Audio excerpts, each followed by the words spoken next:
Ladies and gentlemen, welcome back to Film Fragments. This is episode 2. I hope you guys enjoyed episode 1. It was very chaotic because, my guest, Jenna, had a huge rant about La La Land, so hopefully we have no huge rants about any film this time. Yeah, huge rant, man. Like, huge, I'm going to have to listen gigantic rant. It was quite the rant, let me tell you. And it was hard to sit through because I almost died like 20 times. So, it was quite something. So, episode 2, this is going to be something different. We are going to be talking about coming-of-age films, which, honestly, this is a very hard list to make because this genre is fucking incredible. And, as usual, I'm not alone. So, I'm joined by Chase Azarian. Chase, how are you, man? I'm doing good, man. I'm tired. It's almost start of the school year at the time we're recording this, and yeah, just excited, I love coming of age. I think it's probably my favorite genre right now. So it's my favorite as well. Yeah, I'm ready to count down some favorites with you, for sure. Yeah, this is going to be quite an interesting list because, honestly, Chase and I have known each other for a year or two or whatever. Something like that. We haven't really, and we haven't really talked that much about certain films, especially this genre. I don't think I ever really talked to him about any films in this genre, probably except one, maybe. I don't know, or maybe the other. But it's anyway, guys. You'll have to patiently wait until we do this list and everything. So, Chase, could you tell the audience, where you're from, what you do, and why you love films, and if you have a particular favorite genre other than coming-of-age films? Just explain to the audience your taste in film and everything. No worries. It's a lot of questions I have to tackle at one time. So, I'm from South Jersey, but I'm based in North Jersey during the school year. Rutgers, almost alum. We're getting there. Filmmaker, doing what I like to do, working on a movie, but in the meantime, trying to grow up my personal brand in a way. So I used to do YouTube videos heavy, stopped like most people do when they get super busy in life. I'm trying to bring that back, helping out some other YouTubers, which I can't really specify now, but I'll be getting into over the next coming months with some cool opportunities coming up. So I'm kind of just doing that. Recently started my podcast, Chilling with Chase, which I had Bryan on about a month ago. Yeah. Really trying to revamp that in the next coming weeks, so stay tuned for that. Yeah, I just love movies, I like talking about movies that seem lazy, movies that could be improved and ways the industry can improve. But I just love talking about movies like this, that these movies are the reason I want to make movies. Like, the first movie I'm working on is a coming-of-age tale. It is my favorite genre at this time in my life. I've never really been, a preferred genre person, though. Like, some people say, oh, I love horror but hate comedy, even though I don't really know too many people that hate comedy. I kind of just like all genres. If you make a good movie, I'm going to like it. If you make a bad movie, probably not going to like it. Just depends on the genre. But coming of age is something that, for the most part, I usually tend to like a lot. So I'm excited to talk about my list. Yeah. I've always loved coming of age films as well. I mean, I started appreciating more when I became a teenager. That's when I started seeing all these iconic films like Stand By Me, Dazed and Confused, Breakfast Club, all those iconic coming-of-age films. And as the years progress, we've had quite a few that have come out in theaters that are really, really good. I would say most of them are in the independent world. There's not many amazing mainstream coming-of-age films that have come out as of late, but I do feel that whenever a good coming-of-age film comes out, it's going to stick with you. And there's been a lot that have come out in recent, the past few months, I would say, like 8th Grade, for instance. Yep. That one has managed to stick with, I would say, you and me, because I remember you praising the film. Oh yeah, it's one of my favorites of the year for sure. I loved it as well. It was one of my favorites too. It was a very uncomfortable watch for quite a few reasons. I mean, I feel like everyone said that it was uncomfortable because 8th grade or middle school in general just wasn't the best for anyone, but it was uncomfortable for me for certain reasons. I'm not gonna disclose it, but no worries. It was quite something special. So. Yeah, I love coming-of-age films. I'm really, really excited to talk about this. I'm also kind of nervous because I'm worried that there's going to be, 1 or 2 films on here that you may not like, or same with your list. I'll be like, oh, I don't know if I like that one. But you know what?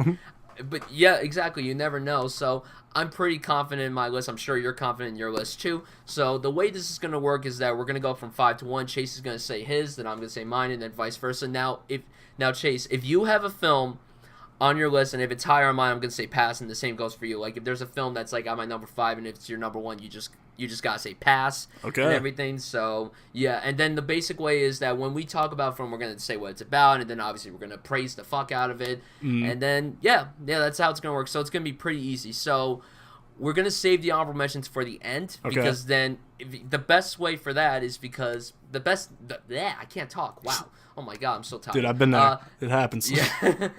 The reason because is don't want to spoil it. We'll have an yeah, exactly. We don't want to spoil anything, and if we say our honorable mentions, we're gonna be like, oh, I thought that was on his list, or I thought that was on his list, blah blah blah, vice versa. So yeah, we're gonna save the honorable mentions for the end. So Chase, tell us your number 5 favorite coming of age film of all time. Okay. Like I said, I'm glad we're waiting on honorable mentions because I have 2 huge honorable mentions that both of them were at number 5 at some point of today. So I can't wait to talk about them as well. But my number 5, I narrowed it down. I'm putting Superbad. Superbad is a movie that has had such a big impact on me as a person, as a high schooler, and as a filmmaker in general. To this day, I've seen better movies than Superbad. I will still say it's the funniest movie I have ever seen. There's just something about the writing that is absolutely genius.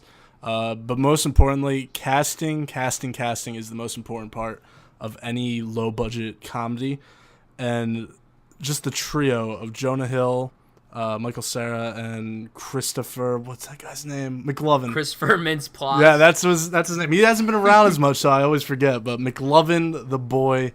I mean, all 3 of these guys. There was just something on Snapchat the other day that my roommate sent me of them auditioning for the part, and just them doing, their audition tapes, doing the ID scene. And from that point on, it's like these 3 are just like born to be in this movie. There's just so, like, every single line of dialogue is hilarious. It's not just like the type of dialogue where people say movies funny and like I'll chuckle at the lines. Superbad, every time I watch it, I'm like laughing out loud at pretty much every scene. Every single thing Jonah Hill says I think is hilarious. Out of the whole Seth Rogen, James Franco crew group, to me this has always been their best. I think this will always be their best. I don't think they're ever going to top Superbad. And even though it's super funny and awesome, it's the ultimate like bro movie too. Like it is like that. It has that coming of age feeling, which is the reason it's on the list. Like you have that emotion of these 2 best friends growing up, and then you have almost the anxiety of them being separated when they're going off to college. So there is that emotional element there too that makes it not just a funny movie, which I really appreciate. Yeah, Superbad I can watch literally any day. I can watch it every day and not get bored with it. It was so hard. It almost didn't make the list because I have 2 other great pieces of entertainment I want to talk about, but it did take the number 5 spot because I've seen it so many times. Yeah, that's also my number 5. Really? All right. I love this film. Is like you said, it's fantastic. It's a really good blend of comedy and heart. I mean, the fact that this is one of the best comedies I've ever watched. I remember when I first watched this movie, and I was just I couldn't breathe. I was laughing so hard at it. I just loved it so much. And I honestly feel that this film should have gotten an Oscar nomination for Best Screenplay. The dialogue in this movie is fucking wonderful. Like, the script is great. And honestly, it is, I would agree with you, it is definitely like the best Seth Rogen, James Franco, Evan Goldberg work that they have done so far. And, the fact that the main characters are named Seth and Evan, I've always found that to be very clever. I didn't catch on that until, like, my second viewing. But it's great. And, you're right, it is like the ultimate bro movie. Honestly, if no guy likes Superbad, then I don't know what to say to you. Yeah, there's a problem, exactly. And honestly, girls can find enjoyment in this too. I mean, Jonah Hill is absolutely hilarious, and Michael Cera is fantastic as well. But yeah, McLovin, Christopher Mintz-Plasse steals the entire movie with all of his lines and everything. The chicka chicka fake ID. Like, yeah, every line he says. Yeah, gangsters, what's up, guys? Yeah. Like, all the lines he says, it's 10:33, and then he just walks away. I just love it. I've reenacted that scene so many times with my friends. It's great. And then, like, a lot of people don't talk about this when talk about the movie, but, Seth Rogen and Bill Hader are, like, the perfect cop duo. Like, they're perfect together, and it's just great. Honestly, everyone in the movie's great. It was one of Emma Stone's first roles as well, and yeah, it's just a really entertaining movie. And when I first saw the movie the first few times, I was like, I think it's a little too long, but honestly, I don't mind the pace of it anymore. I think it's a thoroughly entertaining movie. It's engaging, it's entertaining from start to finish, and you know what? I feel like everybody in some sense could relate to this. You know, they want to go to all the high school parties and everything. I didn't really go to many parties when I was in high school. I think I only went to 2 maybe in my whole high school life. Did Superbad nail that for you though? Yeah, Superbad absolutely nailed that for me, and it really is a great movie. And if anyone hasn't seen it, do yourself a favor and check it out. It's one of the best comedies, honestly, of all time. Like it's that good. It's like a modern day Animal House and like Fast Times. Like it kind of levels with those comedies from like the 70s and 80s. And Superbad is just the quintessential feel-good comedy, even though it's raunchy as fuck. And it's heartfelt too, but it's just so goddamn good. It's endlessly rewatchable, and you know what? Clearly we both love it, and that's awesome. It's a classic. It is a modern classic. Absolute classic.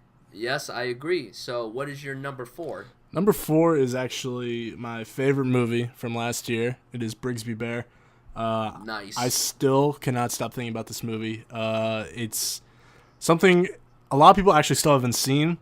And it's a movie. Yeah, I hate to admit it, I still haven't seen it. Really? Either. I thought you did. Yeah, I still haven't seen it. See, when I went to the movie theater, it was only out for like literally 5 days, and then just that's left the movie when theater I went to. Time. It pissed me off. I got there in time. It pissed me off. Ticked me off. But I really do want to watch it. I love Kyle Mooney, so it's like I must watch this. Fair, dude. I'm still thinking about. I'm not gonna get into the specifics of the plot because a lot of people, when I tell them, oh yeah, when they ask me what's my favorite movie recently, and I say Brigsby Bear, no one has any clue what I'm talking about. So I always tell them just watch it. It is a coming of age film though, and there is a huge emphasis on being a fan of pop culture, but more importantly on filmmaking, like actually making movies with your friends. And there is that personal bias there where it's like that is where the love of the movie comes from me. But not only is it relatable, it's just so well executed. The movie's I've never seen a better dramedy in the sense of it's hilarious, it'll make you want to cry, it's thought-provoking, and then you'll be dying laughing again, and then you'll want to cry again. It's like this roller coaster of emotion that just no other movie from this decade has done to me. And I haven't watched it in a while. I probably watched it in a couple months, but I'm always like itching to rewatch this movie. I feel like it is going to become like a cult classic over the next like 10 years. The more people watch it, the more people are going to talk about it. Because literally everyone I've talked to has seen it, can't stop talking about it. They all love it. It's just something everybody I think that's into filmmaking has to see at some point. You'll know what I'm talking about because I don't want to spoil anything for you. Trust me, there's a lot more to what I've described, but Brigsby Bear, my number 4, one of my favorite movies of all time for sure. Yeah, I really wanted to check it out when it came out. And also, you know, I don't want to say this because I haven't seen it, but I'm going to say it anyway. It is definitely, without question, the best 2017 film to feature Mark Hamill. That's for sure. That's the thing. For sure. I don't want to just say that because I haven't watched it, but I know for a fact it's better because, you know, The Last Jedi is... So, so my number 4, ironically, is also the film that was my favorite of 2017. That's Call Me by Your Name. Okay. And the reason that I put this on, you know, it may not be the quintessential, like the normal coming of age film, but it is coming of age in its own sense. You know, everyone knows what this is about. There are people out there that probably won't watch it because of the content. And listen, I understand that it may not be everyone's cup of tea. I get it. I do. I totally understand it. But honestly, there was not a film that stuck in my memory, stuck in my brain more than this one. Because this one, I saw it 3 times in theaters. And I'm not ashamed to admit that. I know this isn't the kind of movie you would see 3 times in theaters because it's really long. It's really slow. It's not the happiest of films. But you know what?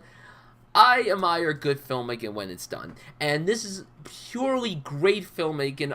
It was my favorite film of 2017. You know, I thought that Timothée Chalamet should have won the Oscar for Best Actor. I don't know why they had to give it to a heavily make-upped Gary Oldman, because you know what? As good as that performance was, that film was not very good, and I may be the only one that. I says still that, forget Darkest Hour. I saw it. I completely forget everything. Exactly. About it. I actually saw that right before I saw Call Me by Your Name. I did the biggest triple feature in my life, which I will probably never do again, because I almost died because I was starving. What was the third movie?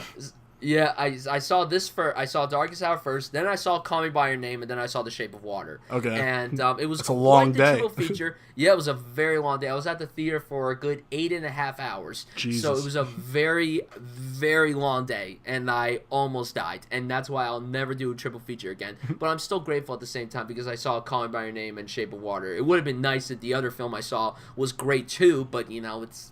What can you do? But Call Me by Your Name, you got 2 amazing performances. You got an amazing screenplay, which thankfully won the Oscar. Amazing soundtrack, beautiful cinematography. The fact that it was shot only on one lens is amazing. Like, to be honest, I can't think of any other film that's done that. And Chase knows cinematography more than me. My go-to thing at film school is sound, so I'm not really big. Yeah, I'm gonna be hitting you cameras. up for that for sure. I need a really good sound guy. Yeah. Hey, listen, I'm not the best sound guy, but I'm pretty good. I there know you go. I'm That's good. all you Everyone need. keeps coming to me for it, so Dude, nobody ever wants to do sound. My one friend does sound, and I appreciate it. It's the truth. No one ever wants to does do sound. Like, I mean, I get it that it's not as cool as camera and lights and cinematography and gaffing. It's essential though. Some people even like gripping more than sound, which is a little ridiculous, but you know what? It's okay. See, the people listening to this probably don't know what the fuck we're talking about, so You never know.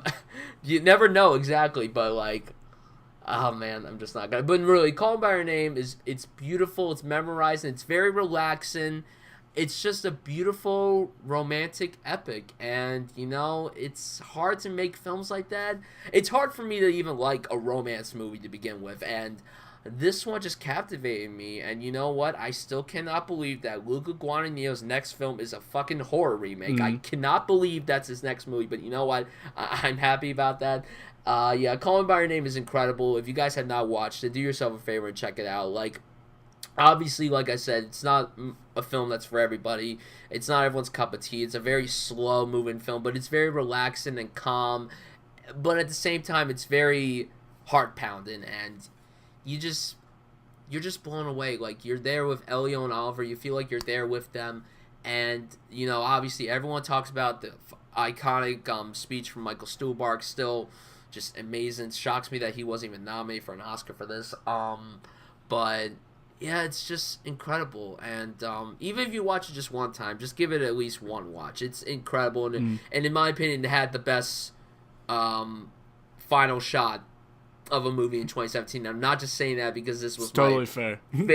favorite film. I'm saying that because it's the truth. The final shot of this movie will leave you in tears.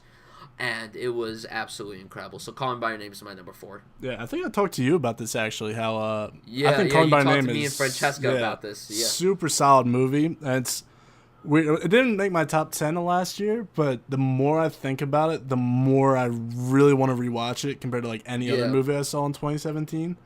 I gotta hop on that mainly just because the soundtrack is so damn good. Oh, the soundtrack is so every single song is fire. I know. I'll throw it on my work playlist. The fact that song didn't win the Oscar. I mean, I liked the song from Coco, but that song really should have won the Oscar. Dude, it's so good. Yeah, I definitely want to rewatch it for sure. It's a very, very solid movie in my book, but I think I'd like it a lot more on a rewatch. Yeah, absolutely. It definitely was better for me when rewatching it multiple times. Like, that's the thing with certain movies like this, like I loved it so much the first time I saw it, but it wasn't even my number 1 because at the time, my number 1 of the year was either Good Time or Lady Bird. I don't remember. It was one of those 2 films. And then I saw Call Me by Your Name again, and I was like, okay, I think this might be my number 1. Then I saw it again, and I'm like, oh yeah, it's my number 1. It's my number 1. So, yeah, Call Me by Your Name. I mean, I could talk about this film forever, and it's funny. So one of my friends, she just saw Armie Hammer in the play that he's on Broadway, and she gave him to sign 2 fake peaches, and it was so funny. It is awesome, but it's so funny at the same time. Like his reaction, she has a video of it, and it's so funny. He's like, 2 fake peaches. You have to send that to me. I'm intrigued by that. That's sick. Yeah, I will send it to you. As long as the Instagram account is not private, Fair. I will send it to you. I will send it to you. All right, so your number 3. What is Number it? 3. So when most people think of coming of age, they think comedy, funny. But there is coming of age where you do the real grown-up stuff. Like, you actually grow into the person you want to be. And a lot of people don't even, like, think about this being coming of age. And I didn't think of it as coming of age for a while until probably recently. The more I think about it, I'm like, yeah, this totally counts as coming of age.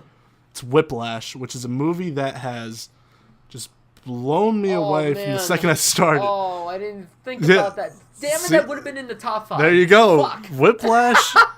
Whiplash, to me, is like, when I first saw Whiplash in theaters, I loved it. I thought it was one of, like, Me too. Probably the best movies I've ever seen, but it still wasn't even, like, my Absolutely. favorite of that year, because 2014 was stacked with great movies. Oh, it's still probably the best. Well, I mean, this year has been pretty great, but 2014 is still the best year of film. In terms of what we this lived decade. through, like, in our entire lives, 2014 is probably the best one in terms of Absolutely. the number of bangers.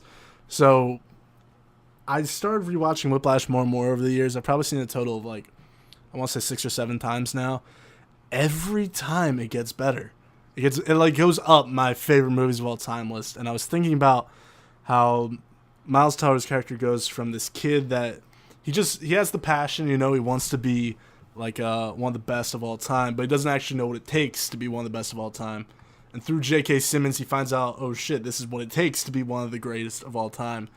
Yes. And just everything this kid goes through the entire movie, in a weird way, like, you could probably feel it because we're like the art kids, we're in art school. You start to realize as you get older and more into it and more into the real world, like, this is kind of what it takes to, like, be good at what you want to do, like, to be a standout. I agree with you 100%. Like, the scene where he breaks up with the girl in the cafe, Oh. I don't think is talked about enough, because the first time I watched this, I was like, this guy's insane. Like, this is absolutely insane.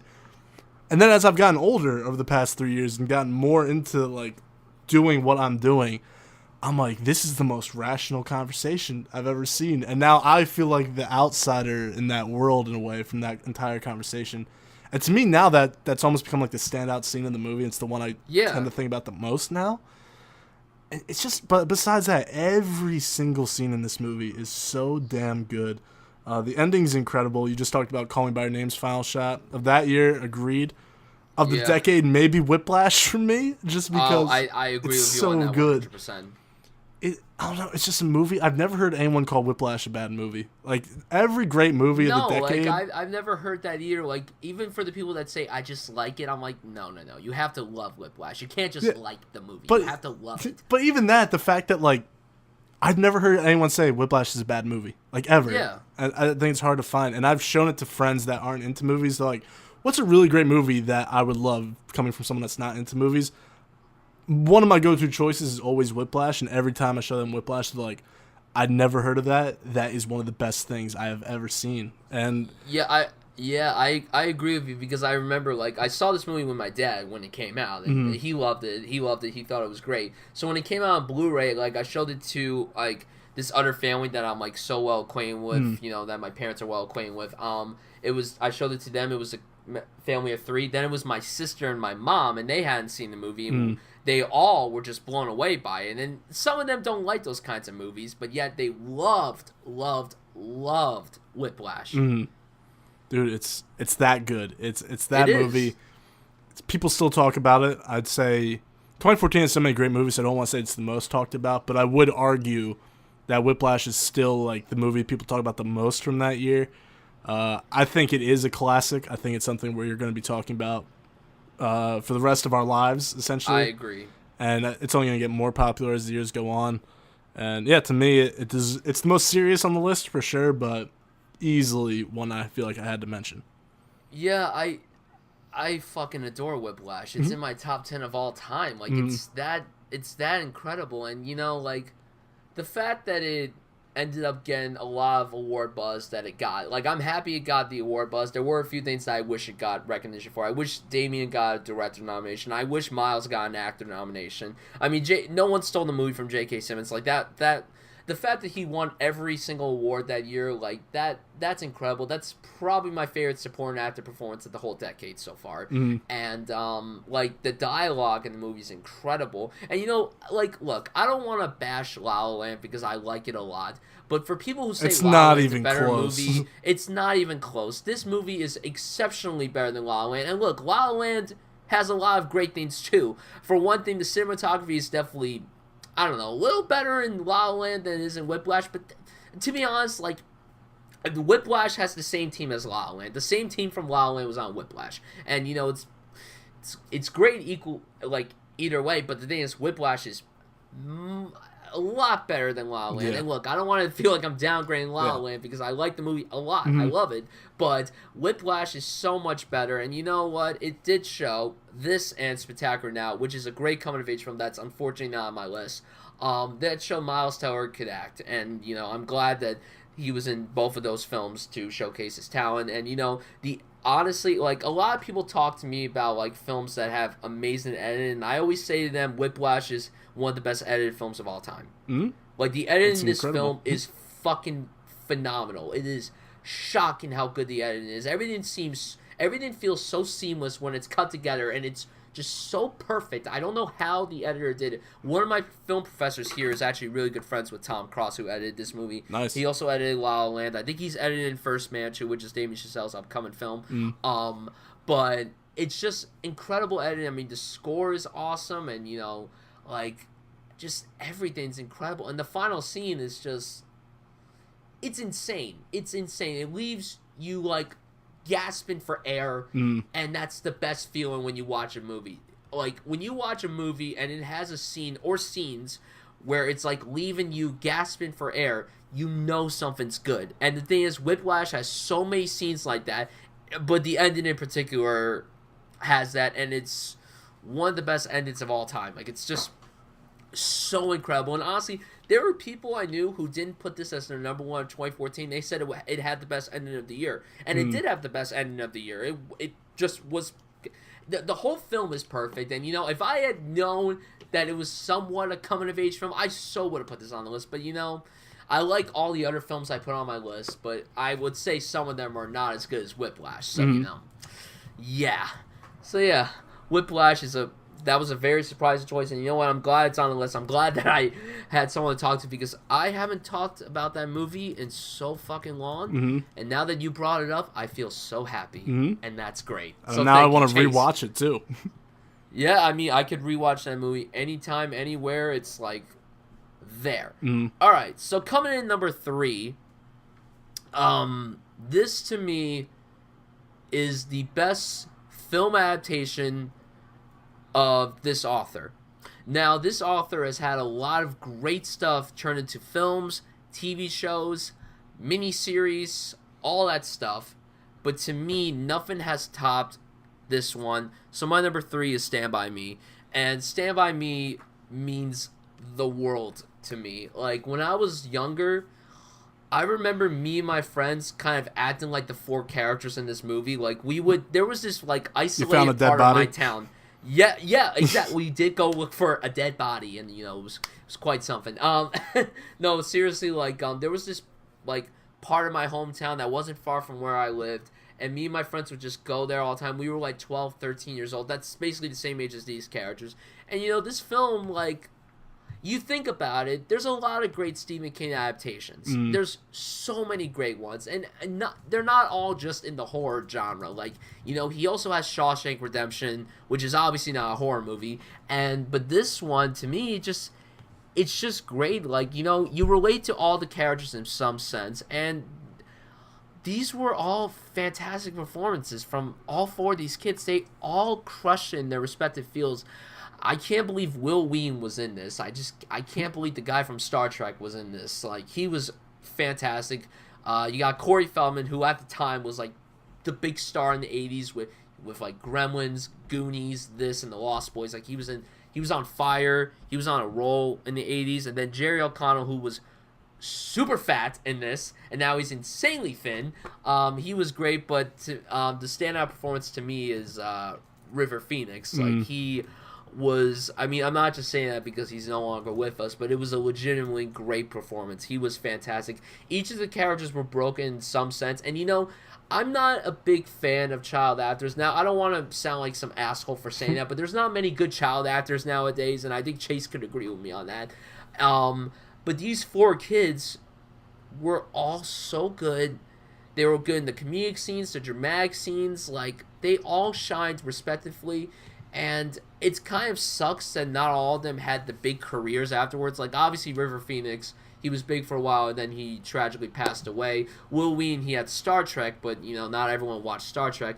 Corey Feldman, I mean, yeah, sure, he did a few movies, but then he went on a huge slump. And Jerry O'Connell, like, he's bigger on TV now, but he still had a pretty good career after this. But the cool thing is, I've always been impressed whenever actors could direct films, and Rob Reiner, he's directed a lot of good stuff. I mean, he's no stranger to directing Stephen King adaptations because he also made Misery, which is fantastic. And this is, to me, the best thing he's directed. Like, obviously there's this and Princess Bride and Misery and, this is Spinal Tap. He's made so many great movies. A Few Good Men. Like, he's made so many great films over the last, 30-plus years. But this is one of the best films, I think, directed by an actor. I think it's just insanely wonderful. It's very relatable. Anyone can relate to this, whether you're be a kid, teen, or adult. And there's so many shots in this movie that just haunt me to this day. First of all, the train sequence gets me every time. That sequence is absolutely terrifying. The ending sequence where, River Phoenix' character just fades away. Chills to the stomach. Even when I didn't know that he died, it was still very chilling and haunting. And it even had Kiefer Sutherland in one of his first roles. Jack Bauer in one of his first roles, and he's great. The whole film is great. I think it's somewhere on Netflix or Amazon Prime. If anyone has not seen this, you gotta watch it. It's a very influential coming-of-age film, and it contains 4 amazing child performances, and it's just so fucking solid. It gets me every time. I absolutely adore Stand By Me. Yeah, I think it's really, really good. I've actually only seen it one time, so I feel like I have to rewatch it at some point. I think the best part of this movie, it might be the best quote in any movie of all time. It's at the very end where he goes, "I never had friends later on like the ones when I did when I was 12." And that line, you sit there, you're like, fuck. Yeah, it gets you. It like, gets that you. is It just the fucking most gets true you, man. thing ever put on film. So when I think of Stand By Me, that's like the only thing I really think about. But it's like, arguably the best quote I've ever heard in a movie. And, no, it is. It's absolutely one of the best quotes in the movie, and it just gets you every time. Even when you're a kid, teen, or adult, it just gets you. It's just that powerful, and that's an amazing thing. And yeah, I respect the film so much. I just adore it. Mm-hmm. Yeah. All right. So what is your? Wait, did you have anything else to say about this? No, movie? I don't really have too much to say, honestly. All right. Okay, so now we're getting to our top 2. Now, this could go either way. We can have really good stuff, or we can have really bad stuff. But you know what? I trust You think we're going to have really bad stuff? I trust his taste in film. Damn, man. So I know for a fact he has really good choices. I know for a fact. And if he doesn't, then I don't know what I'm going to say. I'm just probably going to be stone cold for the rest of it. So, Chase, what is your number 2? Okay, these top 2 are 2 of my favorite movies of all time. Like, arguably the top 2 of all time. But, number 2 is Almost Famous. This is a movie I have praised. That's a good one. That's such a good film. Every time I watch it, it gets better. It's just like it's another movie where I don't think anybody could dislike it. I've heard people say it's lame to like it. Don't really care. I mean, for me, a movie's a favorite when it has moments that you remember a movie for. Like Stand By Me, like you just said, I remember it for that quote. Like, that's the standout thing. Almost Famous, to me, has 6 or 7 of those. Kind of like why The Dark Knight has 6 or 7 of those. That's why The Dark Knight's one of my favorite movies. It's what makes a favorite for me. This entire movie is just it's long, but I could always throw it on, and it goes like that. The characters are incredible. It's funny. It's thought-provoking. It just makes you feel it makes you feel emotional as you watch it. Yeah. The Tiny Dancer scene's great. The scene at the airport is great. The scene on the airplane is so funny. It's genius. The ending might be my favorite of all time. There's just so much love about this movie, even though I'm not like the biggest music person ever. And it's a great coming of age movie, great journalism movie, great music movie. No matter what way you want to look at it, it's a movie that if you haven't seen it, I always recommend Almost Famous to people. I always show it to my friends that haven't seen it, and I've never shown it to somebody that said it was even good. Like, everyone loves this movie. It's easily top 5 all time for me. Forget just coming of age, like top 5 movies of all time.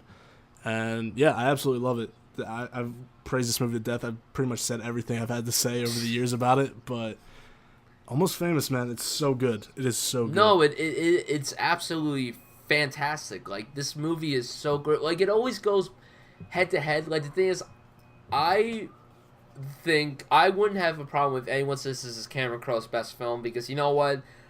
It has all those Cameron Crowe isms that you love, but it's just so unique in its own ways that it makes it kind of stand out from all the other Cameron Crowe films. I mean, Aloha is so close, though. Aloha is so close. A fucking masterpiece. I'm just kidding. It sucks. No, but like Jerry Maguire and Say Anything, like those films are great, but this one is probably the best one he's done. I mean, I wouldn't even argue if anyone says Jerry Maguire is his best, because that's a great film too. But Almost Famous, like you said, like the screenplay for this is so fucking good. It's so good. The screenplay is so solid. The direction is great, and yeah, the movie may be a little too long, but you know what? It works. Like, sometimes when certain movies have this running time, sometimes it works, other times it doesn't. But in this case, it works because you just care about everybody that's on screen. You care about these characters. You're absolutely engaged with their storylines, and that's something you want in any film. TV show, book, video game.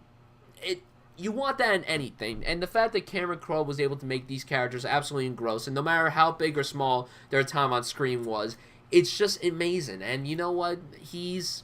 It sucks that he hasn't been able to make a film like on the levels of Almost Famous. It really is a shame, because he had a great career in the beginning. And, you know, this film's not on my list, but he also, you know, he wrote Fast Times at Ridgemont High, which is an iconic coming-of-age film and one of the greats of all time. It's one of my personal favorite films, but it didn't make the list.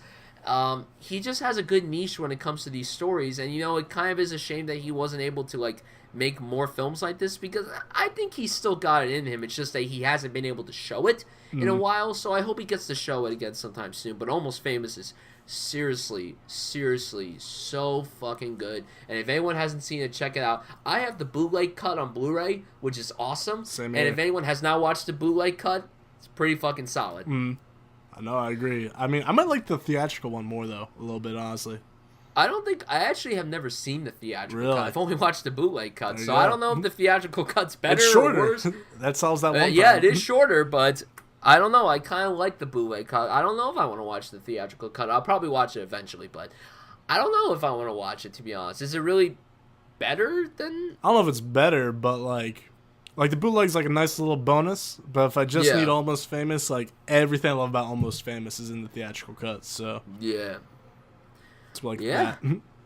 Yeah. Okay, so my number 2 is another film that came out not too long ago. Obviously, when anyone talks about filmmaking of this decade, everybody talks about this film, regardless if you like it or not, regardless if you think it's a masterpiece or you think it's one of the most boring, pretentious, dumb, idiotic films that has ever come out ever. My number 2 is Boyhood.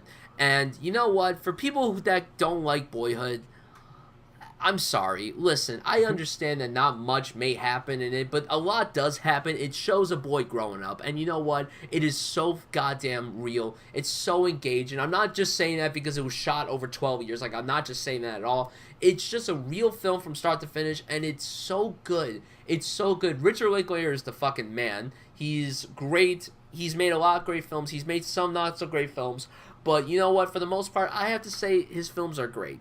Like, the Before trilogy and Days of Confused and this, and honestly, School of Rock, I think that film is very underappreciated.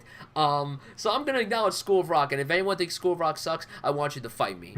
Like, straight up, I will fight you straight up. But Boyhood it's just it's remarkable, and I know everyone has said what they've had to say about this film, but it really is something special. Like when I saw when I first heard about this movie, it was when it premiered at Sundance, and I'm just like, wait a minute, how could they shoot a film over 12 years? Is that even possible? Could that even work? And then everyone's like, oh, this film was great. And then I saw the trailer, and I'm like, oh yeah, it looks pretty great. And then I saw the movie, and I'm like, yeah, it's great, it's wonderful. And I've always loved Richard Linklater, and I love everybody involved. You know, I interviewed Ethan Hawke months ago for my school's radio station. Let me tell you something. This guy was, first of all, he was very down to earth. He was such a chill and laid back guy. He clearly is an admirer of film. And you know, like after I interviewed him, he did a conversation panel at the Montclair Film Festival with Stephen Colbert, and like he made a joke. Like Stephen Colbert brought up Boyhood at one point, and then Ethan Hawke made the joke. Yeah, Boyhood 2 currently filming right now as we speak. Hidden cameras all around. This is a scene from Boyhood 2. It was really funny. And that one, no joke, one person actually looked around. They're like, "Where are the cameras? I want to see the cameras." But Boyhood is just great. And you know, even if people say Patricia Arquette shouldn't have won, honestly, I think she was deserving of the Oscar. Was she my favorite performance in that category? Probably. Well, who else was nominated that year? who else was nominated? Keira Knightley, Imitation Game, Emma Stone, Birdman. Maybe Emma Stone. Yeah, maybe Emma Stone. I think the Street Monster got nominated for something. Because she gets nominated for everything. Into the Woods. She got nominated for Into the Woods. Oh yeah, that's right. And then, oh god, I forgot who the other one was. Regardless, it was a great category, and you know, Patricia Arquette, she crushed it. And you know what? The final scene with her, it's honestly a scene that anyone can relate to. I remember when I left for college, you know, my mom was a mess, and you know, it's something that anyone can relate to, regardless if it's a mom or a dad. Anyone could relate to that when they leave for college or whatever. It's just, it's so beautiful and so poignant and powerful. It's just, this film was just too good. And you know, I honestly, as long as it is, let's think about it from this perspective. This film is the same running time as The Dark Knight Rises. This film is the same running time as Les Miserables, blah, blah, blah, blah, blah. And you know what? Somehow the film is absolutely engaging. It's Richard Linklater's epic. And you know, he did make an epic film in the trilogy with the Before trilogy, but this is his pure epic. Every director has their epic when they go into filmmaking. Like, honestly, Luca Guadagnino's epic is Call Me By Your Name. Steven Spielberg, he has some epics. I think it's probably Schindler's List. And you know what? With this is Richard Linklater's epic. This is his masterpiece. And you know, while it may not be my favorite Richard Linklater film, I wouldn't argue with anyone if they say it's his best in terms of filmmaking. I also don't think it's his best in terms of filmmaking. I think Before Sunset is the best thing he's ever made. But Boyhood, it's a close second, and it's honestly pretty perfect. There's so many things anyone can relate to, and sure, my parents were never divorced, so I can't relate to that aspect, but I've had many friends whose parents are divorced, and I could see the relatability in that, and I love Boyhood. You know, the song that plays when he leaves for college, I remember when I couldn't stop listening to that song. It was so, yeah, it's a great song, and I just love this film is really fucking perfect. I absolutely adore it from start to finish. And if anyone has not watched Boyhood, I mean, if you're a film fan, I feel like you're obligated to watch it just to see how it was made. But I'm sure you have watched it. But if you haven't seen Boyhood, do yourself a favor and give it a watch, because it is pretty fucking special. Yeah, that song's a banger too. Boyhood just missed my list. It's an honorable mention. I absolutely love it. I am someone that completely understands if you don't like it, because I think it's for a specific person. I relate to so many certain, even the little things in this movie that I could relate to, that I'm like, all right, like this is a movie for me. It's a personal bias. I think it's really well made. I don't think it's the best movie ever made. Like some people either say it's the best movie ever made or like the worst movie ever made. To me, it's a really well made movie that I love but completely get.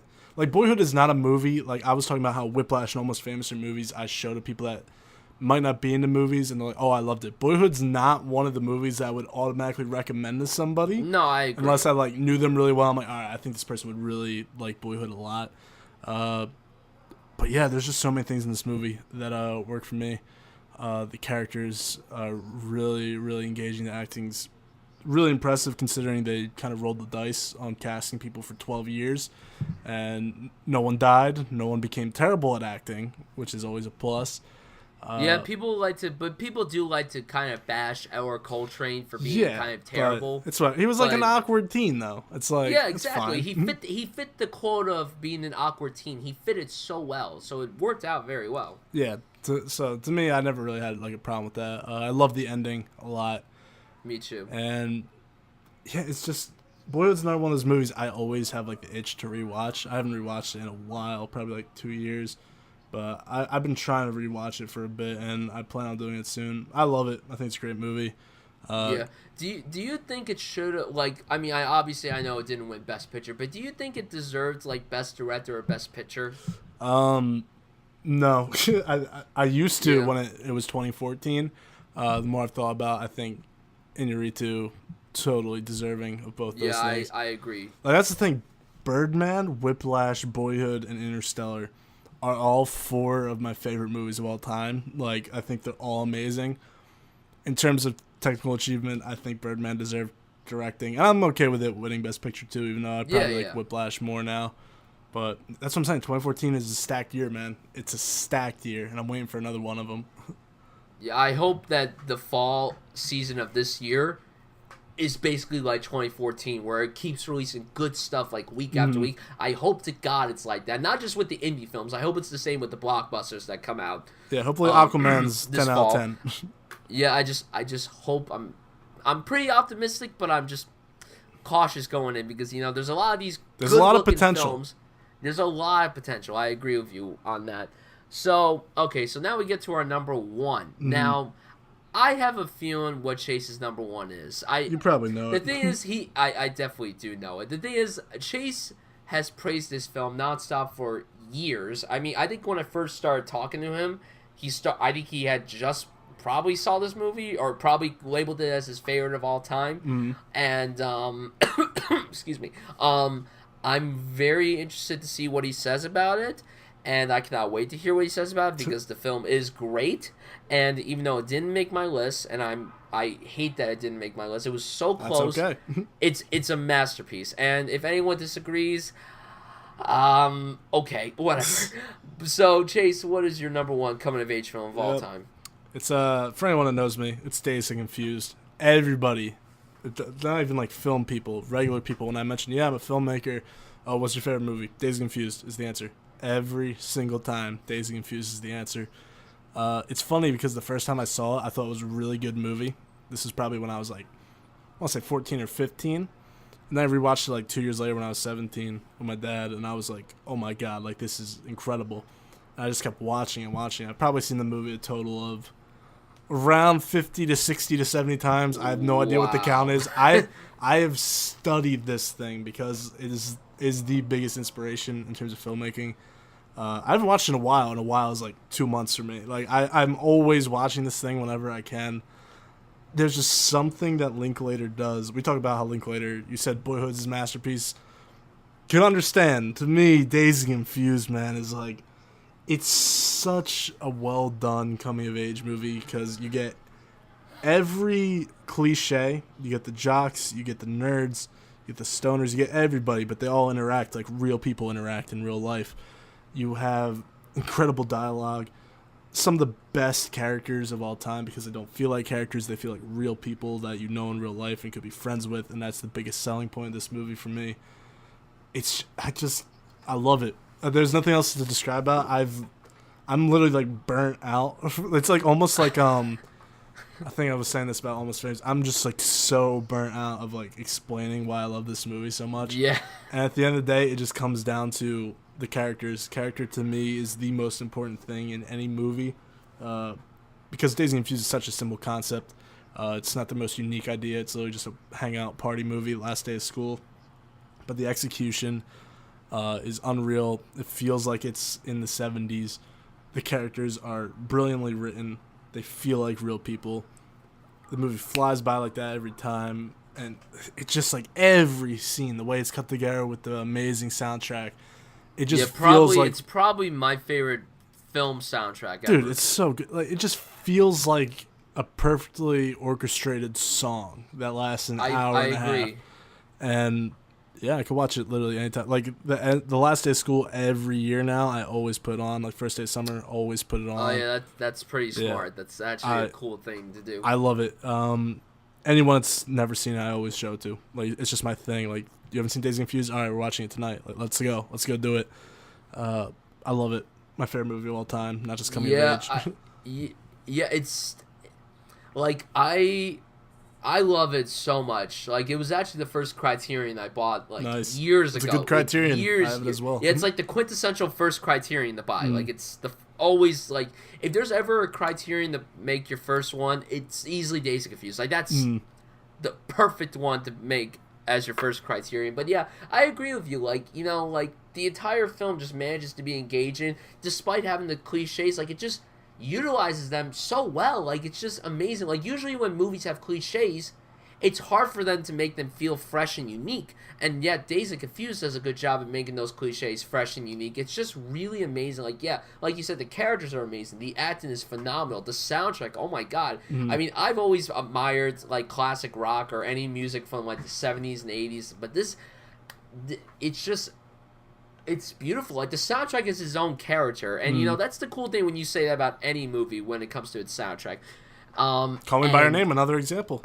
Yeah, exactly. Call Me by the soundtrack is its own character, and the thing with me, whenever you're gonna make a movie set in a different decade, you gotta make sure you feel like you're in that decade, and this movie absolutely makes you feel like you're in the 70s. There are some movies out there that are supposed to be set in a certain period of time, but you don't feel like you're in that decade. But this one is a strong example of you feeling like you're in a different decade, and that's something that I heavily admire about Dazed and Confused. I mean, it's one that I could definitely rewatch over and over again. I haven't seen it in probably 2 years. I've been meaning to watch it again, and I hope I can watch it again as soon as possible. I love most of Richard Linklater's films, like I said, and this is one that's very high on my Richard Linklater list, excuse me.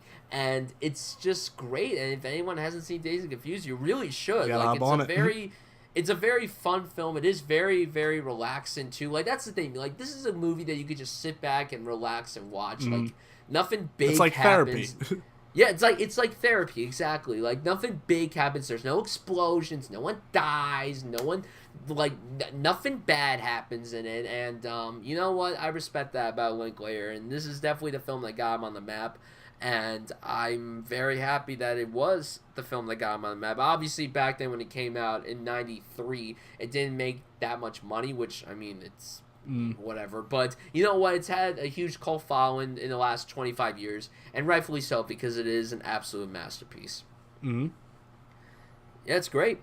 All right, so my number one, it came out in the 80s, like most of my favorite films, and this... I remember when I first watched this movie, I was a little boy, and I was absolutely riveted. Then as I got older, first of all, I was a little confused when I was younger when I was watching this. Then as I got older, I'm like, okay, yeah, this is kind of funny now. I absolutely love it. It's one of those films that, similar to Dazed and Confused, I think I've seen 60 times, like close to that amount of viewings, and yet this isn't even my favorite film of all time, but it's so high up on my list. And I was debating, because this filmmaker had two iconic films, in my opinion, from the 80s. I mean, he's had a lot of other ones too, but none of them top this one, in my opinion. My number one is Ferris Bueller's Day Off. And Ferris Bueller's Day Off, first of all, it's endlessly quotable. It's rewatchable as hell. Matthew Broderick is fucking terrific as Ferris Bueller. Jeffrey Jones as Rooney, oh my god. You couldn't have picked anyone better to play a evil principal so well. Like, this performance could have been so bad. Honestly, like, this character could have been so dumb and so bad. But you know what? John Hughes is the man. Like, you know, rest in peace. Like, I miss him so much. And the writing in this film is just so good. Honestly, he's written a lot of great scripts, and you know, he's obviously written some scripts to films he hasn't directed, like one being Home Alone, obviously, and then Home Alone 2. But he's done a lot of great stuff, you know, whether it be his writing, directing. He's just so good at capturing, like, teens very, very well, coming of age very well. He's definitely the king of when it comes to coming of age films. Like, you know, whenever someone thinks of coming of age films, they always think of John Hughes no matter what. Even if you don't like the films that he's done, you always think of John Hughes because his films remain very influential to this day, even like over 30 years after they come out. And Ferris Bueller is just such a feel-good movie. It's so entertaining. I mean, who doesn't dream of being like Ferris Bueller, you know, ditching school and going wherever with his friends? You know, it's him, his girlfriend Sloane, and then the amazing character of Cameron Fry, played brilliantly by Alan Ruck, who should have been nominated for an Oscar. Cameron Fry is one of my favorite characters in film history. Practically everything he does, everything he says is just so memorable. You know, from the when Cameron was in Egypt land to the freak out scene that he has in the car. God damn it! And everything else he does, it's just so great. It's so good. Like, you just feel good whenever you watch Ferris Bueller, and it's just it's a movie that anyone can relate to. I mean, if you ditch school. I mean, you know, I was always a good boy. I never ditched school. I mean, never ditched one time. I ditched one time. Like, there I don't you go. want to See, admit everyone it, but I ditched time. once. It was my senior year. It wasn't even that big of a deal. I was close to perfect attendance. It didn't really matter. I did all my work. I didn't need to go to school. I was fine. I was a good boy though. There you go. But you just love Ferris so much. He's just an amazing character, and it's one of the greatest films of all time. Like, everybody loves Ferris Bueller. Everybody's seen Ferris Bueller. There's not anybody I know that doesn't like Ferris Bueller. Everyone I know likes the movie or loves it, and you know what? Rightfully so, because it is a masterpiece. It's so funny. It has heart in it. It's really relatable, and you know, it's just great, and it's one of my favorite films ever, and it deserved to be my number one coming of age film. Like, even though I adore The Breakfast Club, I like Ferris Bueller slightly more than Breakfast Club. Like, I love The Breakfast Club. I've seen it numerous times, but Ferris Bueller just means a lot more than me. Oh God, Abe Froman, Sausage King of Chicago. Like, you know, like, there's just so many memorable things from this movie. I could talk about it forever. I'm gonna run out of breath just talking about it. So, like how Chase is with Dazed and Confused and Almost Famous. But you know what? Ferris Bueller, one of the most iconic films of all time, still holds up to this day, 30 years later. And you know what? I fucking love it. Ferris Bueller, you're my hero. That's all I have to say. I feel like I've said everything I need to say. It's just amazing. And the twist and shout scene, the parade scene, just incredible. One of the greatest scenes of all time. Oh yeah, it's classic. But dude, it was so close. It's another honorable mention for me. I love Ferris Bueller. I think it's John Hughes' best movie. It's his funniest for sure. I just love everything about it. I mean, there's nothing else to say that you haven't said. It's fantastic. It's every kid's dream. When you watch Ferris Bueller as a kid, you're like, all right, I'm going to do that one day in high school. And you might not go the extremes, but you try your hardest. Yeah, no one could go the extremes that Ferris went in this movie. You know, from everything that he did in the span of one day. You know, he went to a fancy restaurant. He went to a fucking Cubs game. And then he danced in the parade. Like, he did so much. And then he snuck into an art museum. I mean, like, no one could go to the extremes that he did. And you know what? That's what makes Ferris Bueller so unique. He's a righteous dude. He is. He's a hero. Yeah, like Cameron says, he's a hero, and it's great. It's wonderful. One of the greats. Yeah, one of the greats, absolutely. So yeah, that's our list. So now we're going to talk about our honorable mentions, and you know what? I have so many films in my honorable mentions because, like I said, this is my personal favorite genre. But I'll let Chase go first with the films. So Chase, talk about your honorable mentions in this genre. Sounds good. I already said Boyhood and Ferris Bueller were on there. I have The Way, Way Back, which was so close to making the list. Oh my god, that film so close to making the list. Power Hungry Animals, I can never stop listening to that song. It's so good. Like, everything about this movie. And Sam Rockwell should have been nominated for an Oscar. Dude, he kills it in the movie. He just plays like the cool uncle that everybody wants, for sure. Yeah, and then no one ever expected Steve Carell to play a fucking prick. I know, and he played it so well. He played it so well. It's just like the moments. Like I said before, the movies are about moments for me. Like every time they have that talk at the top of the slide about being the three, so I'm beautiful. like, oh my god, it's so powerful. Like that film is honestly one of the more relatable coming of age films for me. Like, you know, around that age, like I wasn't exactly the most outgoing person, and you know, it's just that character of Duncan is so relatable. I'm kind of shocked that kid hasn't done anything since the movie because he was because really I feel like amazing. he's not a good actor. Like I don't think he gives a it's weird. He gives a good performance in the movie because he's like so awkward. I just don't know like how many times you can play that same character. Like I understand why it hasn't been cast, but that being said, for what he could do, he was perfectly cast for the way back. He pulls it off brilliantly. And that screenplay and the direction, considering the fact that I never thought that Nat Faxon and Jim Rash would direct something very, very well, but they did such a good job directing it. It was one of the more underrated films of that year. The fact that it didn't get as much attention as it should have really baffled me. But it was just so good. Great blend of drama and comedy. Like, just all around fantastic film. Yeah, no, it's one of my favorites of all time. It would have been my number 6 probably. Next up, it is coming of age, but blends fantasy. Counting the whole series here, Harry Potter is totally coming of age. Absolutely, Harry fucking Potter. There you go. There it is, the tattoo. But yeah, it's Harry Potter. I actually rewatched the entire series for the first time since like it ended years ago. I plan on doing that when school begins. Have you seen the entire series since it ended? I rewatched it all before Fantastic Beasts came out. Gotcha. But I plan on rewatching it again when the second one comes out. Gotcha. This was my first time seeing it since the last one was in theaters, which was 2011, 2010, 2011, I think. Yeah. I was scared that it wouldn't hold up and it'd be way cheesier. I think when you binge them, it is so much better now. Like as an adult, 100%. It is shockingly, to me, so much better to the point where I do think it's my favorite franchise now. Because it has that coming of age element. It's my favorite movie franchise. It has that coming of age element to it, which makes it different from like a Star Wars or Lord of the Rings for me.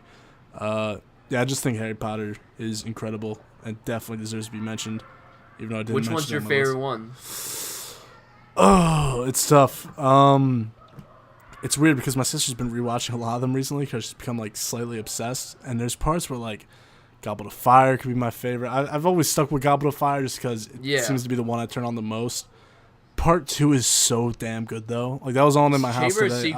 Chamber of Secrets? Or are you talking about Chamber of Secrets or Deathly Hallows? Part 2. Deathly Hallows Part 2. Oh yeah, that one is. I remember when I saw that in theater. Like I had read all the books before Deathly Hallows came out. Like both parts came out. So I had read Deathly Hallows twice in the span of like 8 months because I read it before Part 1 because I didn't know where Part 1 was going to end. And I read it, before Part 2. And when you watch Part 2, like even if you hadn't read, like just coming from someone who read the book or all the books in general, the shock level just felt the same as when I was reading the books. I'm just like, why am I shocked by this? I already know what happens because I read the books. So like, but so well done. It's just incredible. It is so well done. Like that whole sequence, like where he's looking at the memories of somebody. I'm not going to spoil who because in case if anyone hasn't watched Harry Potter, you gotta watch Harry Potter though. Yeah, exactly. But that shot of after Harry like looks up, like that shot is my favorite shot in the whole in that whole film, and it's I'm starting to cry just thinking about it. Dude, Harry Potter's so good. It is my favorite franchise. I could argue it's the best franchise, but it's a completely different podcast. It's the only franchise where all the films are good or great. Yeah, there's not a single bad Star one. Wars, not all of their films are good. Yeah. Lord of the Rings, the Lord of the Rings trilogy, like all 3 of them are good. But the Hobbit, nah. But, Harry Potter, it's consistently good or great, and that's the best thing about the franchise. Mm-hmm. Exactly. Couldn't have said better myself. So I do have one more honorable mention. I would say this would be anything on my list, but it is a TV show. I've made a video about The In-Betweeners. I have pitched this. I have never seen that show, and I really binge it tonight. It's 6 hours total, the entire series. It is. Oh really? Yeah, it's not long at all. It is the best coming of age thing. ever. It's my favorite show. It might be my favorite piece of entertainment in anything. It is perfect. It's British humor. It is so good. I've never seen something depict teenage boys better in my entire life. And yeah, if you're American, don't watch the American version. The American version is absolute trash. If you just watch the trailer in comparison, it's actually disgusting what they did to it. But the British version is the best show of all time. The movie is one of my favorite movies of all time. It would have been on my top 5, but I didn't mention it because I wanted to mention the whole show in an honorable mention. So The In-Betweeners is probably my biggest pitch. If you listen to this part of the podcast, it is my biggest pitch for you to watch something. So check out The In-Betweeners whenever you get a chance. Yeah, I will absolutely check it out. And the thing is with my honorable mentions, like I said, I have so many that I could talk about. Like I said before, I brought up Fast Times at Ridgemont High, one of the best 80s comedies of all time. So memorable, great characters. Still can't believe Sean Penn played the stoner. Jeff Spicoli is one of the best characters ever. And I need some tasty waves, cool buzz, and I'm fine. I mean, Jeff Spicoli, there's a Jeff Spicoli in everybody. Like, if you are in high school, college, or you know what, even middle school, you know that there's someone that's similar to Jeff Spicoli, and that's great. Jeff Spicoli is just one of the best. I love Fast Times just so much. It's just great. Like I said, The Breakfast Club, I love it so much. Way back, like you said. Spectacular Now, honestly, that was one of A24's first films, and we all know A24 is amazing. Blown up. And yeah, that film is so good. That's the film that convinced me that Miles Teller could act. And you know what? I've always liked Shailene Woodley, and she's so adorable in the movie. That film is so good, and the character that Miles Teller plays, he's an alcoholic, and it's absolutely heartbreaking. It's so sad, and it's just a really good film. I mean, I would say that something happens later on in the movie that kind of ruined it a bit. Oh yeah, I know exactly what you're talking about. That's my yeah, but I still adore the movie. It's still pretty fucking incredible. I've always loved American Pie. I don't know how you are in those films. Do you like those films? I feel like I've not actually seen all of them, but me and my friends used to watch American Pie a lot when we were younger. Like the first one, I feel like I've seen all 4 main ones. I don't know, but the first one I always remember liking a lot, for sure. Yeah, the first one, one of the best comedies ever. Honestly, just absolutely incredible. Like, there's a whole list of coming of age films that I'm reading because everybody talks about these films. If Big is considered the coming of age film, sure, I love Big. Who doesn't love Big? It's a great film. Bridge to Terabithia. See, really interesting. I haven't seen that since theaters. Whatever year that was. Yeah, that was 2007. I remember going into it, I was like, oh, this is going to be like some fantasy Disney movie, and then someone dies in the movie, and I'm like, okay, you're killing me, Disney. Like, what the fuck are you doing? Yeah, but it's great. It's a really mature Disney live-action film, and it's so good, and honestly, I was so mixed on Josh Hutcherson and Anna Sophia Robb when that movie came out. Like, I was mixed on both of them, but it got me to respect both of them very much. And when you're a kid, you're like, man, I have so high expectations for these guys. Yeah. I mean, I kind of did. I mean, some of them sure weren't as successful later on, but the film is just so good. I was just so impressed with it, honestly. Just absolutely amazing. I just love it. There's so many films. See, okay, this is going to make people kind of upset. I think Clueless is a fine movie, but I do not think it's the masterpiece that everyone calls it. I'm sorry. I've never seen it. Fast Times is the better movie. It's from the same director. Fast Times is the better movie. I'm sorry to disappoint all you people. And no, I like everybody in the movie. I think it's a funny movie. I think it's good, but I don't think it's the greatest thing that everyone considers it to be. Yeah, Dazed and Confused is great. Dead Poet Society, one of my favorite scripts in film. Just wonderful. Robin Williams, Ethan Hawke, great film. Just absolutely adore it to this day. Dope. Have you seen Dope? Yep, Dope was pretty good. Yeah, Dope was very fucking dope. It was just so dope. Edge of 17, did you see that one? I did not yet. Everyone's been raving about it. Oh, it's so good. Haley Steinfeld, great film. Just absolutely dynamite. 8th Grade, like we said, fantastic. Just wonderful film. Now, I know Chase doesn't like this one, and I'm not mad at him about it, but I know he doesn't like Everybody Wants Some, but that's okay. Oh, yeah. It's okay that you don't like it. I get it. But it's the Dazed and Confused spiritual successor. So I'm gonna You have a personal bias, even though Yeah, I get no, why people like it. I totally get that, and that's fine. I mean, I remember when I saw it, I was like, oh man, I love this movie. Then I saw your review of it, and I'm like, oh, he hated it. Well, no, but I totally got where you were coming from. I totally understand where you were coming from. So I'm not mad at you. I mean, deep down at the time, I kind of was mad at you, but that's okay. No It's worries. in the past. People now. are always It's mad in at me in the beginning. Yeah, Always when they first discover me. I don't know if Fallen Our Stars is considered a coming of age film. It's listed here, but you know what? I kind of like it. Yeah, I feel like it kind of would be. I liked it for considering the fact that it was a YA romance. I enjoyed it a lot more. Plus, like I said, I'm a huge Shailene Woodley geek. I have a huge crush on her. I love her in pretty much everything that she's in, except for the Divergent films. But otherwise, she's great in everything that she's in. I don't remember Fallen Our Stars. I actually remember liking it. I don't remember. Did both of them die? Did one of them die? I don't remember. No, one of them died. Okay. Oh wait, no, I do remember now. I do remember now, actually. Yeah. And it was the more unexpected one. I didn't think that person was gonna be the one to die. So, but it was great though. I loved it. See, Garden State is one of my personal favorite films. I don't know if you've seen it, but it's one of my favorite films. I've never finished it. I watched like half of it when I was like a kid, and I just didn't watch the rest. When of you it. were a kid, yeah, I was like probably 14. It was on TV, and I was like, I feel like I should watch the rest of this later. And now it's like, it's 7, 8 years later. it's so awesome. I know, it's everyone talks about it. Movie. I have to get on it. Zach Braff is the fucking man, so like it's great stuff. I adore it to this day. Good Will Hunting, fantastic film. The Graduate, one of the most iconic films of all time. Graduate. I should put that as an honorable mention. Okay, I don't know who the fuck put this on the coming of age films list, but Green Lantern is not a coming of age film.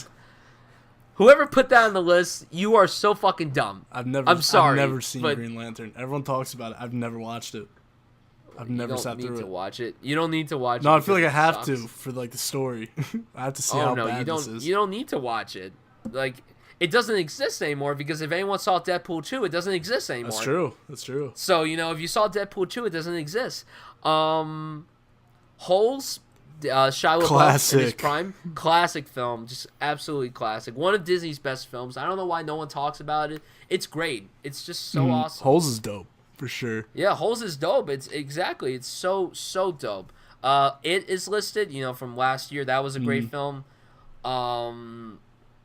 Joe from 2013. Did you ever see that with Nicolas Cage and Ty Sheridan? No. Oh, it's very good. Honestly, one of Nicolas Cage's best performances, and this was Ty Sheridan when he was still, up and coming. He had done Mud, which is another great film, by the way, if anyone hasn't seen Mud. Mud's fantastic. Mud's very good. A lot of kids in my high school hated Juno, and I have no idea why. I really like Juno. Yeah, they hated Juno, and I'm like, why? Like, it's just promoted pregnancy. I'm like, no. Not really. It's not really. It's a great movie, and it's awesome. The Karate Kid film, The Karate Kid from the 80s. I enjoyed that was it great. when I was a kid. Not a huge fan of the remake with Jane Smith, but it wasn't one of the worst remakes I've ever seen. I forgot they remade it. Yeah, it was. I definitely watched that, and I couldn't tell you a single thing that I remember about it. And also, like, this is kind of a side note. If anyone out there has not seen Cobra Kai, it's fucking awesome. Really? I haven't watched any of it. Oh, yet. it's so good. And the fact that it's on YouTube Red kind of pisses me off because, like, if anyone wanted to watch it, it should have been. It's too good to be on YouTube Red. Like, if it were on Netflix or Hulu or Amazon Prime, it would work. But the fact that it's on YouTube Red or YouTube Premium, I'm sorry. That's the thing. I don't want to buy YouTube Red. See, I got a free trial of it, but now when season 2 comes out, I'm gonna have to purchase it, and it's true. That sucks. Honestly, it just ticks me off very, very much. The Canes of Summer. Have you seen it? Pretty good. I enjoy it a lot. Pretty good movie. Lady Bird, great. Very good.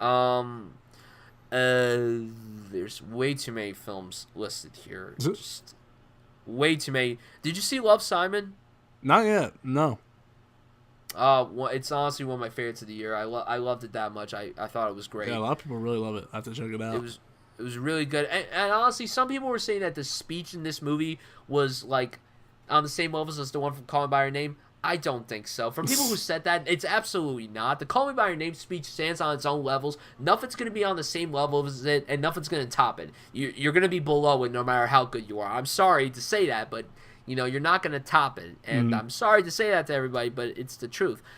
Mean Girls. one of the best. I love Mean Girls. And, you know, coming from a guy, I didn't think I would like it that much, but it's really funny. It's great. Yeah. It stands out. And, you know, I was recently rewatching this and Freaky Friday when, you know, Lindsay Lohan was, you know, the most normal person in the world. And it sucks that after those movies, she, you know, went downhill. She tanked so fast, and that's a huge shame considering the fact that she was in 2 very popular movies. Moonrise Kingdom, my personal favorite Wes Anderson film. Yeah. That's my personal favorite film from him. Moonlight, great. Moonlight's great. Oh, yeah, true. Love Moonlight counts. Moonlight counts. Yeah, for sure. Yep. Moonlight does count, and it's great. Like I said, Mud, fantastic film. Napoleon Dynamite. What do you think of Napoleon Dynamite? That should have been an honorable mention for me then. I didn't even think about Napoleon Dynamite. Yeah, that's such a good one. I'm a big Napoleon Dynamite fan. I love. I mean, if you don't at least like Napoleon Dynamite, there's something wrong with you. It's just so good. Francesca's always said she hated it. I was like, yo, you gotta rewatch. Francesca says she's hated it. Yeah, she said it was like the worst movie she ever saw. I was like, you gotta rewatch that. Me? Mm-hmm. Oh, so you know the other Chase Lee? Of course. You know who he is, right? Yeah, he doesn't like it either. Really? He hates it too. He says that when it came out, he was in high school, and that's the movie that everyone talked about. He's like, yeah, but everyone talked about it so much, and it was just so annoying. Then I saw the movie, and I thought it was terrible. It was like, what? Yeah, I keep telling Francesca she has to rewatch it because Napoleon Dynamite is like just 10 out of 10. It's so good. It is a 10 out of 10. It's so fucking good. Dude, like, everybody I know loves Napoleon Dynamite. Dude. Like, if you don't love Napoleon Dynamite, there's a problem. Like, it is so good. The best PG comedy of all time. Best what? PG rated comedy of all time. I cannot believe it's PG. I cannot believe it's PG. I mean, they don't really curse that much or anything, so like they can get away with it. Yeah, exactly. Your mom goes to college.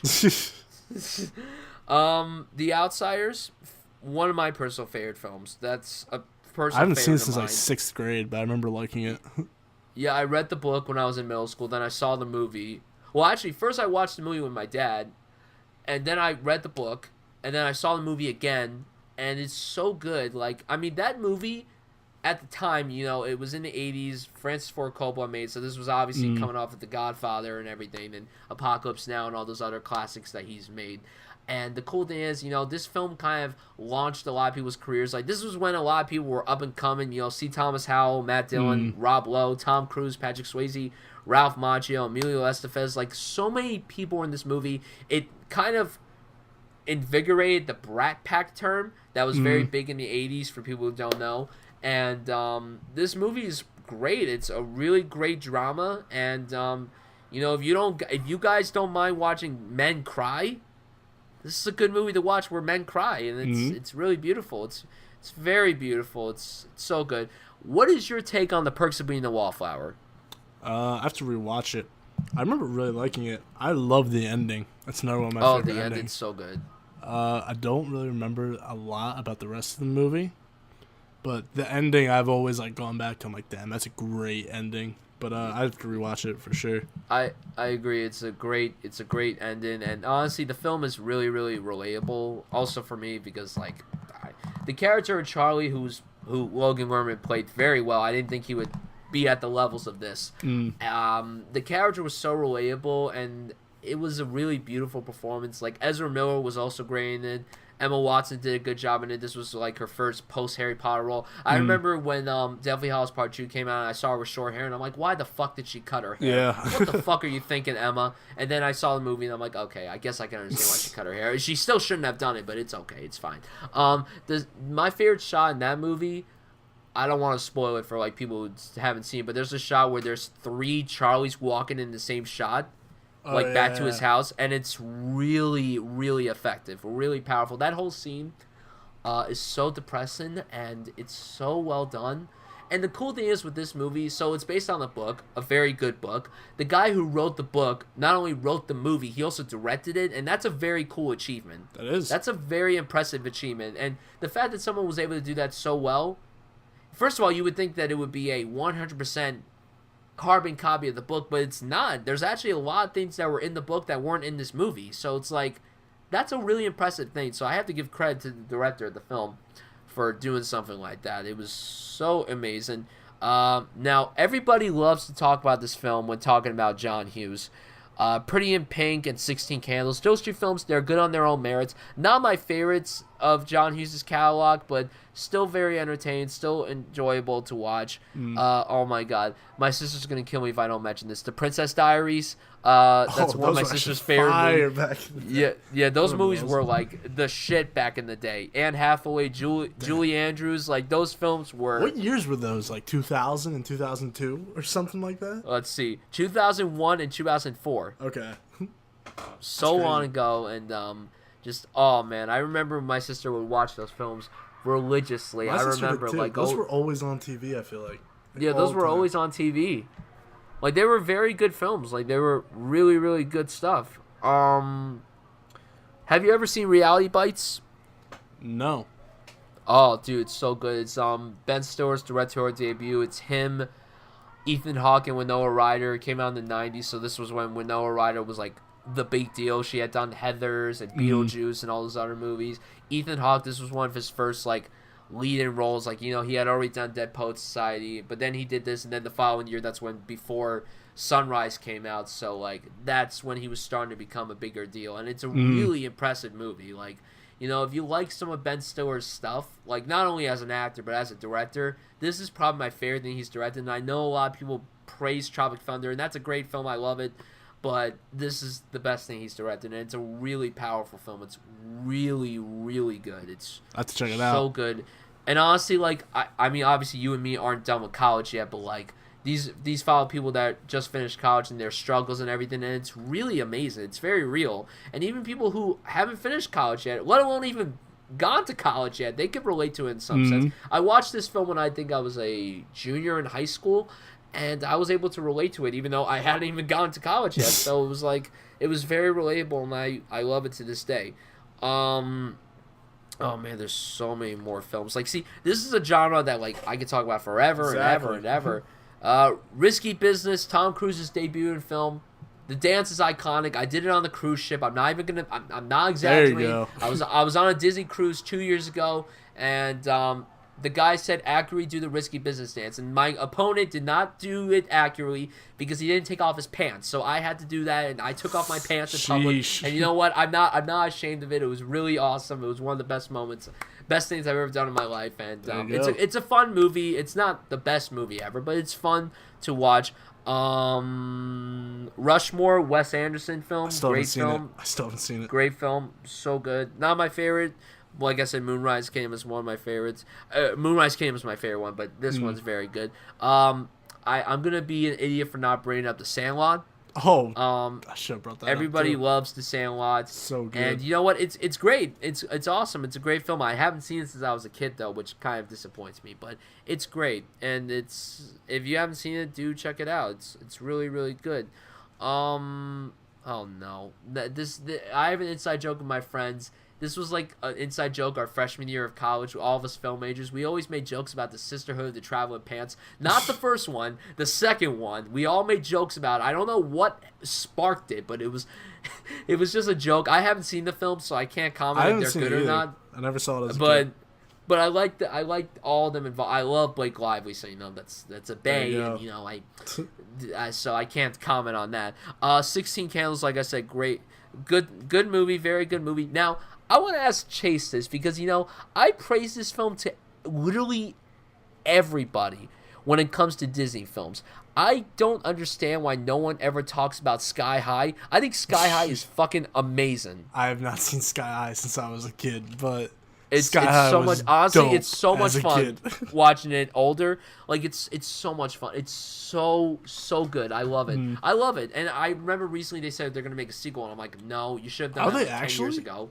Yeah, they said Disney was like greenlit the sequel, and I hope it does not happen. But that's crazy. If it does happen, they better make it good. Yeah. Because you know the first Sky High is one of my personal favorite films from when I was a kid, and it still holds up to this day in my opinion. It's really good, and I don't know how it's good, but it just is. Oh, I forgot to mention this. Have you ever seen Mean Creek? You know, the movie where Josh Peck curses? No, I'm not, but I know what you're talking about, yeah. I've seen the clips of Josh Peck. Yeah, the clips are amazing. Listen, like, obviously, everybody our age grew up with Drake and Josh. If you never watched Drake and Josh or liked it, Drake and Josh is an honorable mention for me now. Yeah, Drake and Josh is absolutely an honorable mention. Most of those Nickelodeon shows, like, did you watch Nancy Classified? Of course, that's classified. Yes. Yeah, that was great. That and Drake and Josh were the shit. Mean Creek is actually a very good film, and Josh Peck really is amazing. That surprises me. He's really good in the movie. I mean, he hasn't really done a lot of great work in films. I mean, that and The Whackness with him and Ben Kingsley, that's another good film that he was in. And but Mean Creek, he's amazing in it. Like there's a reason why he's the way he is, and I don't want to spoil it, but it's really powerful. And like that whole sequence where he curses, I mean, sure, it is funny because it's Josh Peck, and you picture Josh as Josh Nichols, the lovable fat goofball, well, former fat, and then he became literally the thinnest person in the world. But it's a great film. It's really amazing and definitely deserves a lot more credit than it gets. Yeah, I'll check it out. Just because I've always seen the cursing scenes out of context and it's hilarious. Yeah, I mean, I feel like everybody has seen the cursing scenes. I saw the cursing scenes too before I saw the actual movie, so it's.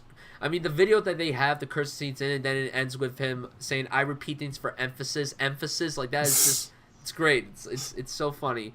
There's just too many films. There's just so many films. I can't believe there's that many films to talk about.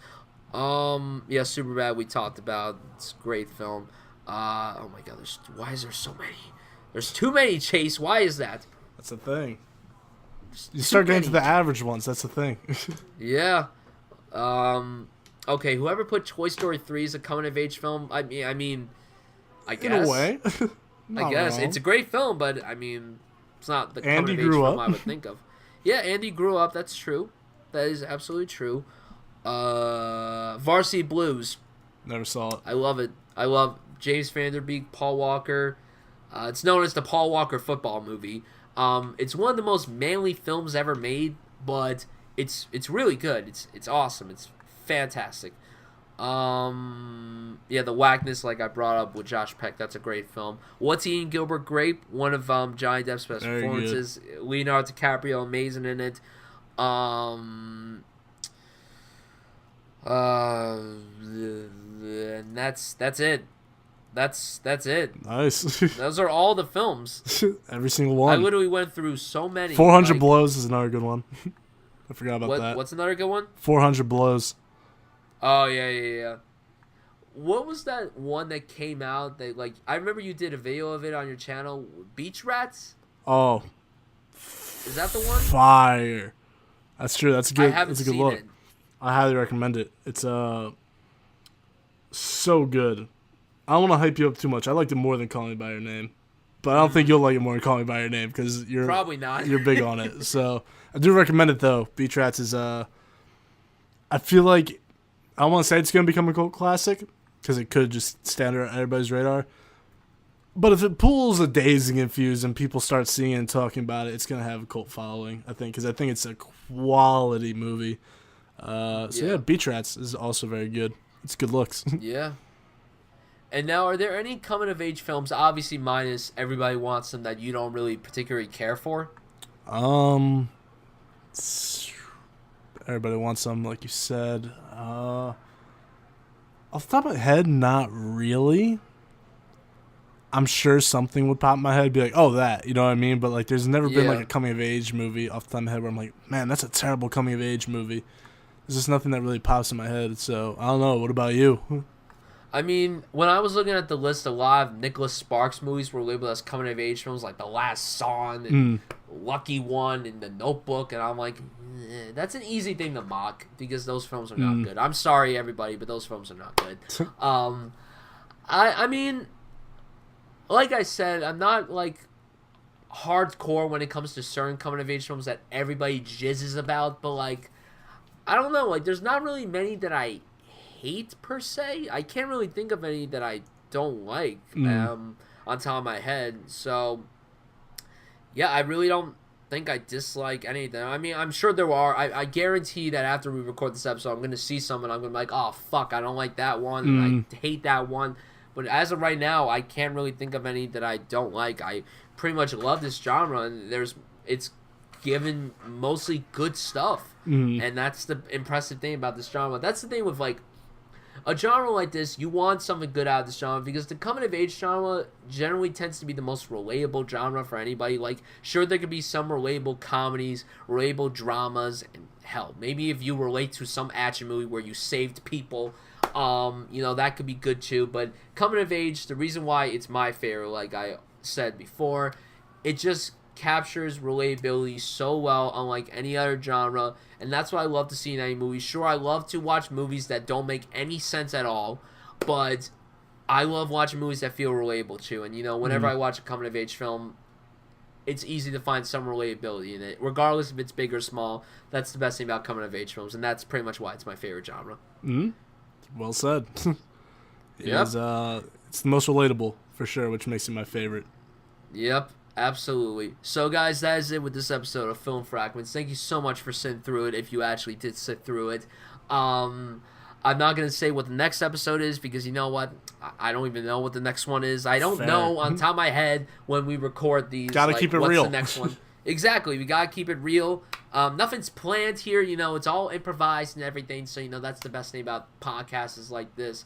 And, So, Chase, thank you for coming on. I really appreciate it. Thanks for having me on. Great guest, great co-host for this episode. Yeah, I trekked through in my tiredness of just this past week, but we persevered. Podcasts are chill. Really it's glad. easy. Yeah, and I'm really glad that you were able to come on. I really appreciate it, man. No worries. Thanks for having me.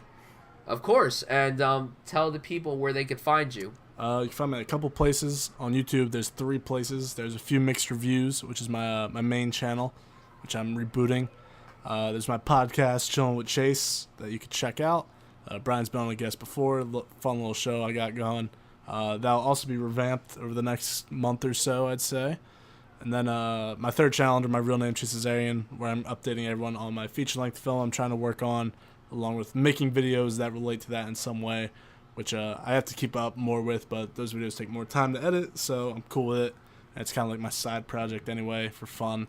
So, Twitter, a few mixed review, no S, and that's pretty much it. All right, and you guys can follow me on Instagram at Bryan Sudfield and on Twitter at Bryan_Sudfield. Please subscribe to this page, share this video, like it, comment, whatever. Tell us down below your favorite coming-of-age films, and if you liked Everybody Wants Some, you can just rant about it, and then Chase will know about it, and then, we'll become friends. You guys will become friends, and it will be glorious. So you guys, really, thank you so much for listening to this, and I will see you guys the next time we record an episode of Film Fragments. Take care, guys. Peace.